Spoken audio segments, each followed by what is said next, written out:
Okay, so I said I was going to do some pressure on this. I didn't take any breaks. I'm just going to go straight into this.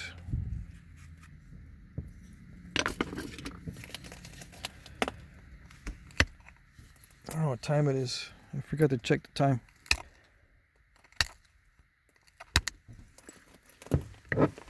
Yeah. Okay. Yeah, even though it is Novaculite, it's still a big piece and still requires some hefty pressure. Alright, this is when I forget I need to take off my jacket when I do this type of pressure flaking.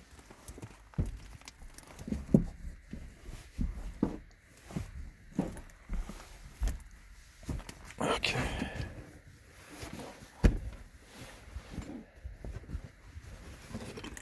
Alright, now if I get too cold, I'll just stop. Turn on the space heater for a little bit. Alright. Off film, I won't torture you guys with the space heater noise. Where was I? Before I was so crudely interrupted.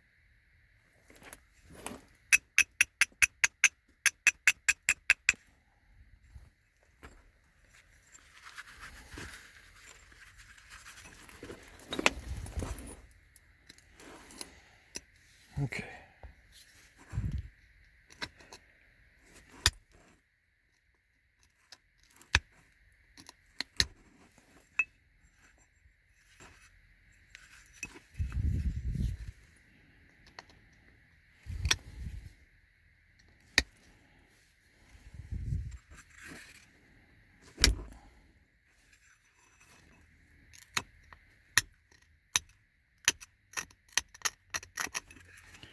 Yeah, I don't think they give you the ratios on width to thickness for Hardins.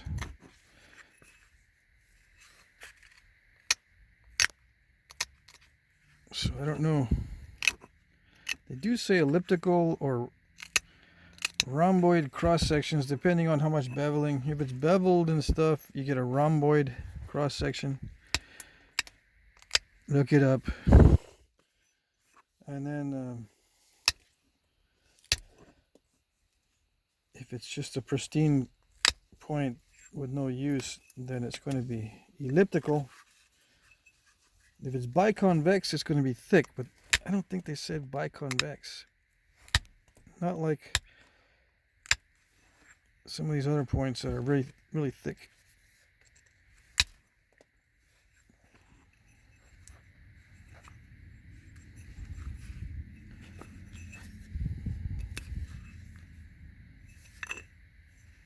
Yeah.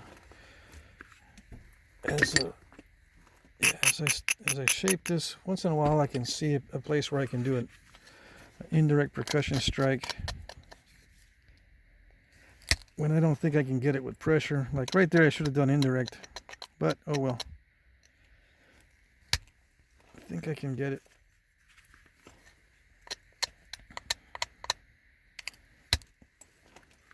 Yeah, it's not too bad.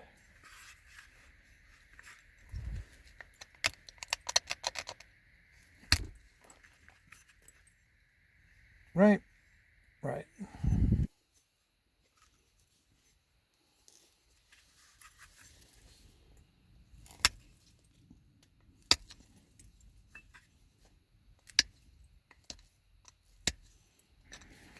Who's going to be bidding on this one?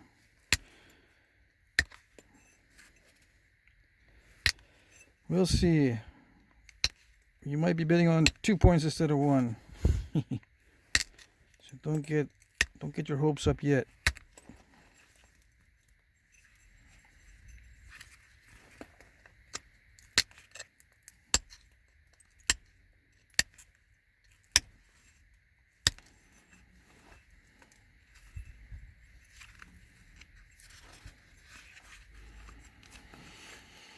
Yeah, that looks like some indirect percussion work there. Okay.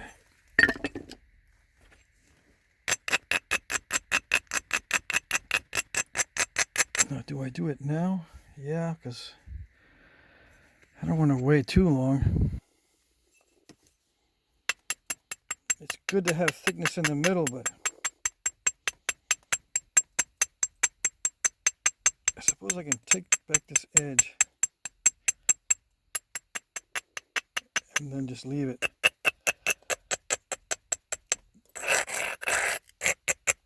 To reduce the thickness later. That's just bugging me too much. Let's see.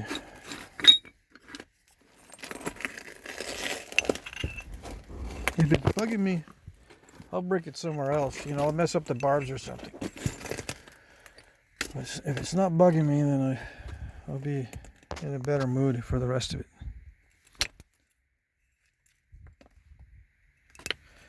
Yeah, I lost some force on that one. Yeah. Not good.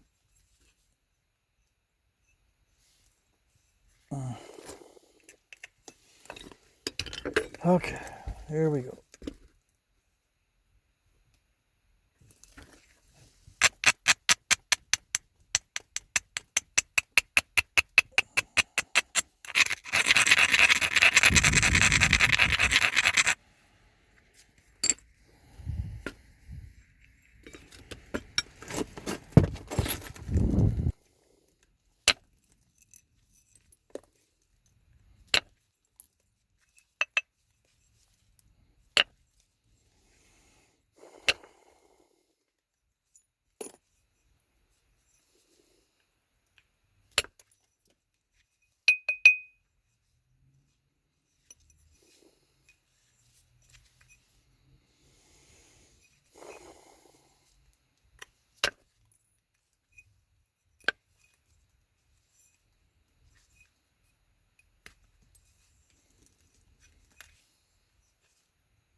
Okay.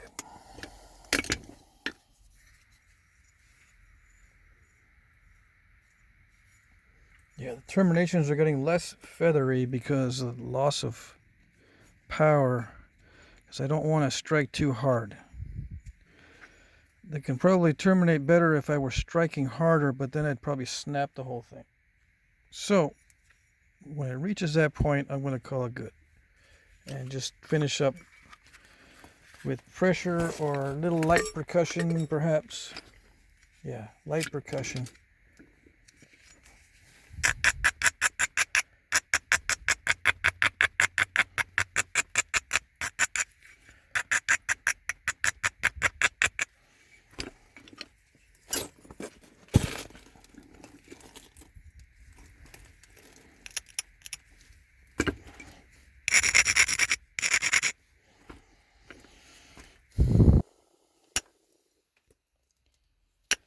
Yeah, that antiperspirant is working overtime now.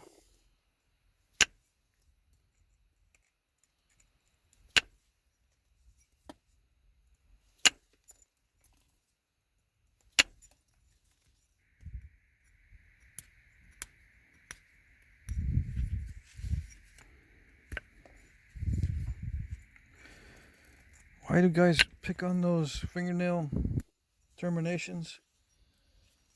Because sometimes they can stop flakes from traveling. That normally would be nice clean flakes. Even though there probably isn't a possibility of driving another flake into the area, still, it's just a habit.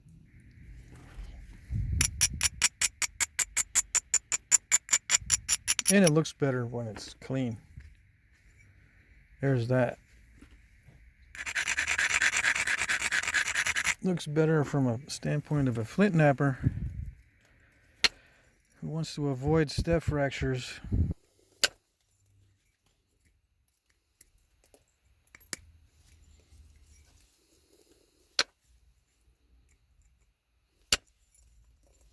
And why is step fracturing so avoidy?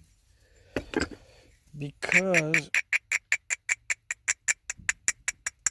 if we're talking about the use of the point,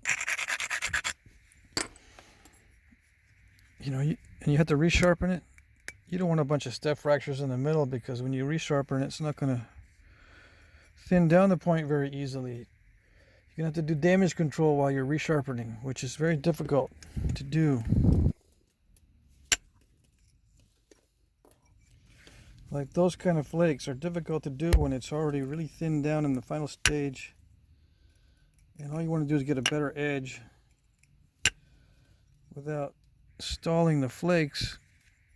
Because when you stall the flakes, you're trying to cut, especially if it's a tight or thick hide, it doesn't cut as well if it's not smooth on the blade. That kind of thing. I know, because I tried it, and it doesn't make a lot of difference, but it makes a little difference. And if you're doing a lot of work, then it makes a lot of difference. If you're cutting a lot.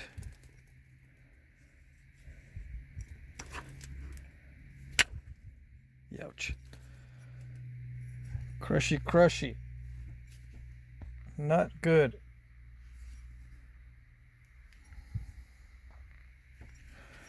Not good at all. All right, how do I get myself into this situation?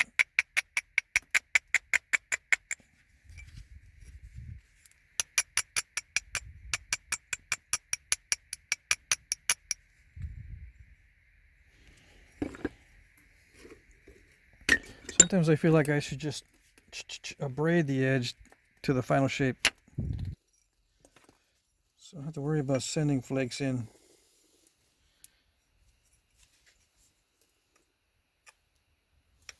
And just put it on the wall, and it's display only.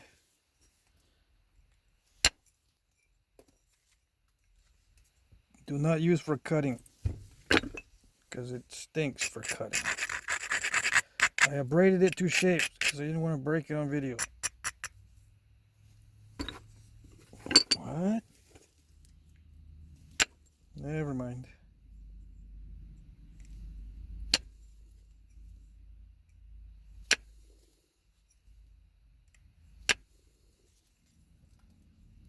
Because I got these little step fractures near the edge.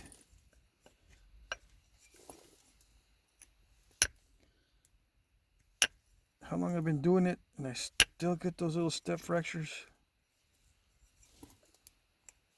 I don't know.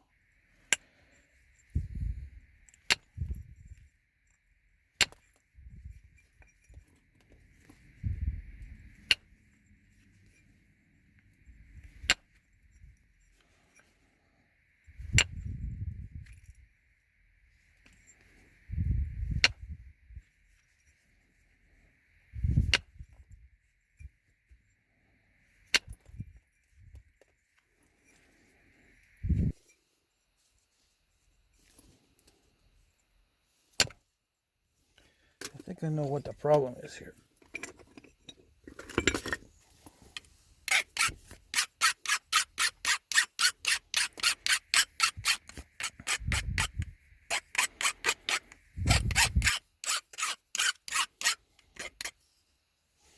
All you guys in the back of the class are doing tic-tac-toe because I'm not doing the stem yet. Okay, I'm going to start doing the stem. Alright, let's see. Not that I've seen that done before while I'm trying to explain something. And no, I have not been a teacher in a classroom, although I have taught classes of different kinds as part of my duty in the National Guard as an officer. If you guys are new, don't know my National Guard, my second life in the National Guard.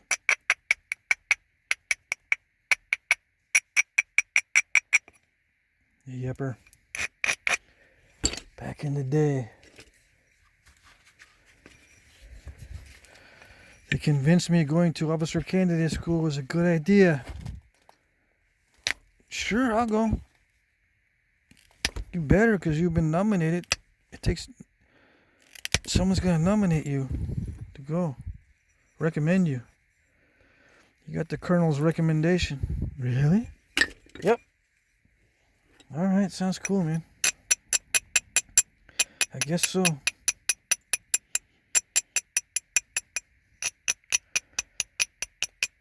Besides, there's more pay. More pay? Yep. What they don't tell you is you get more pay, yes, but you got to buy your own uniforms when they wear out. Yeah, back in the day, anyway. I don't know what they do now. Yeah. Buy your own uniforms. They give you the first set. After that, sir, that'll be $120. What? Yeah. Dang it. How much you pay for yours? Sir, I'm enlisted. I don't pay for mine. Dang it. Alright, let's see.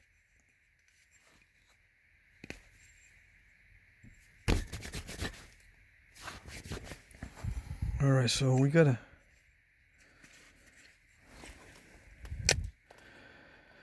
Alright, so the stems are pretty long.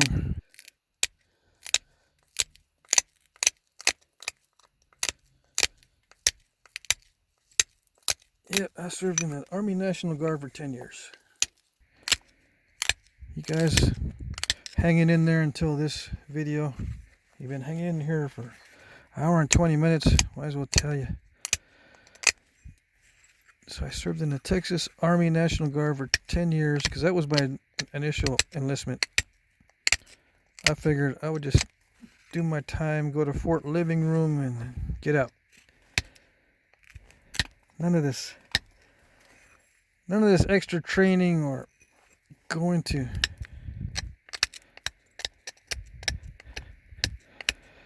a special school where they humiliate you day in and day out. And sleep is not for you today. You will not be acquainted with sleep in the next 48 hours, so get used to it. What? That's right.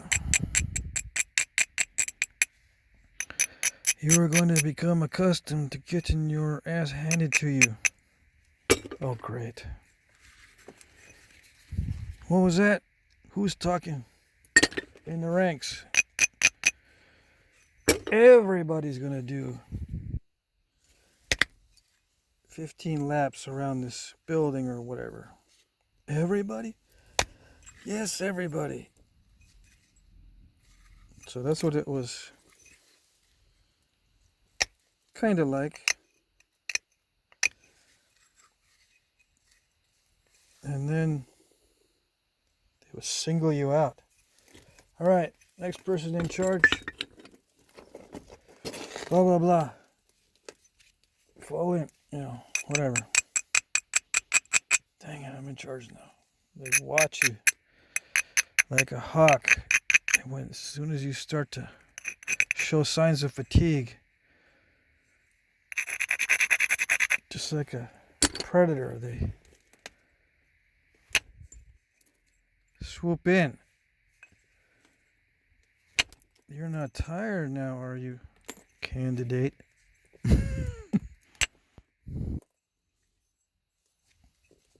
Anyway, it seems that people that have gone through that school are kind of rare. We started with 120 some odd, right? Graduated 22 people, 21 people. Maybe I started with 130. I can't remember. Anyway, the attrition is tremendous because you don't have to stay in. You can't hack it. You just quit. They'll just escort you out. No problem at all. You get an escort. You leave in style.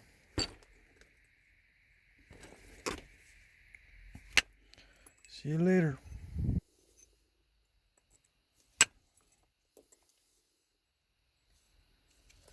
All right.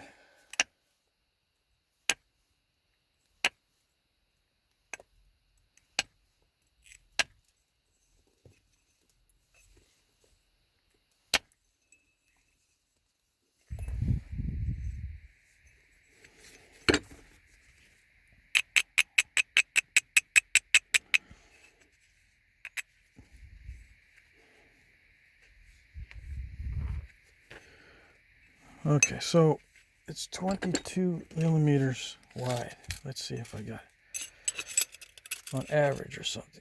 I'm right at 23. So I can't go much more narrow than that. Was I even paying attention? I was kind of paying attention.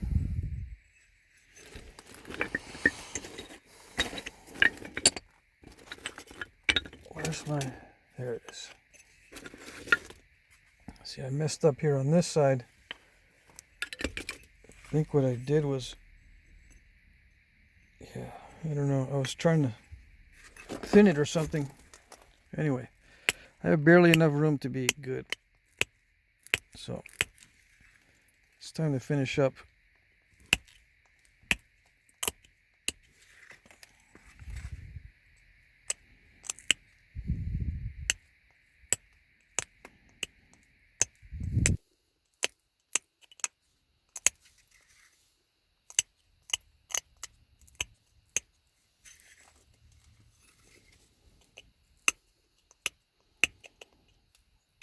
One thing good about military service is you have a different perspective on pressure. Totally different perspective.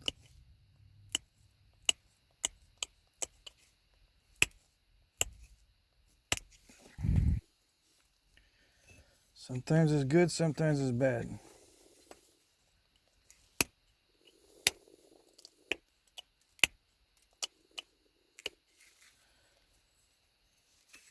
When I'm under pressure, I tend to get aggressive, right? And buckle down what I'm doing and get down to business.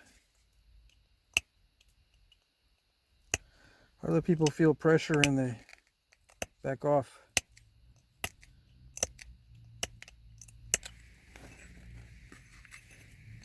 Take a break, take a breather. Yeah, I do that too, but my first reaction to pressure is to get in even with more intensity.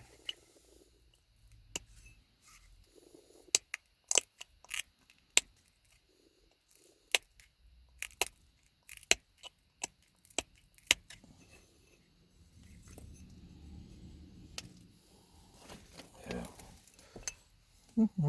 The base is kind of crooked, but I don't want to go more narrow in it. If I start to straighten it out. No, I still have a little bit of room to straighten it out. We're not trying to win a contest here.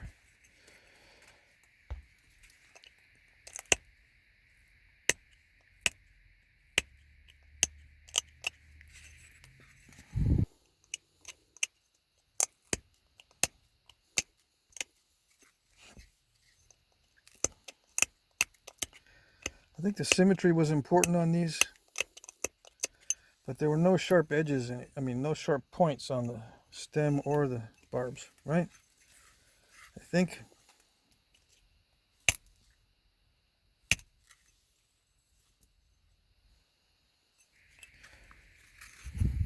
Now, some of these Hardins had little nubs on the bottom of the stem, on the side. Did they have little nubs sticking out there? I don't know, I can't remember. Let's see. I know that they had nice pop outs at the bottom of the notches here. So when I get to that point, I gotta make sure that I can pop out a good pop out. All right, let's see. And hopefully without blowing away the barb. All right.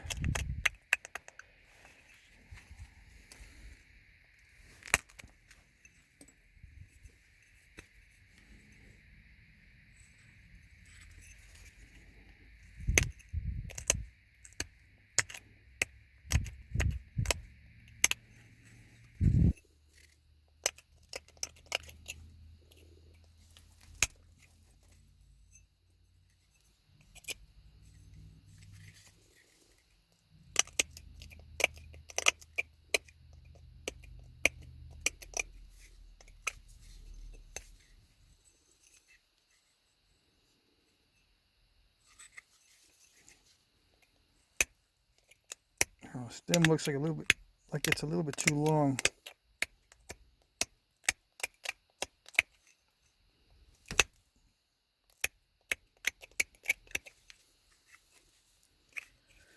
Let's see.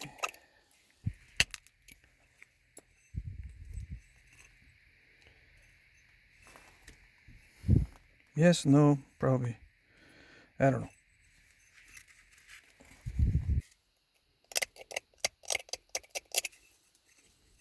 I can fix that. I can take some off the bottom of that stem. But I'm not trying to win a contest here, so I'll just leave it. I just want to get this done without breaking it. And I think I might succeed in that. All right, next segment we'll finish up.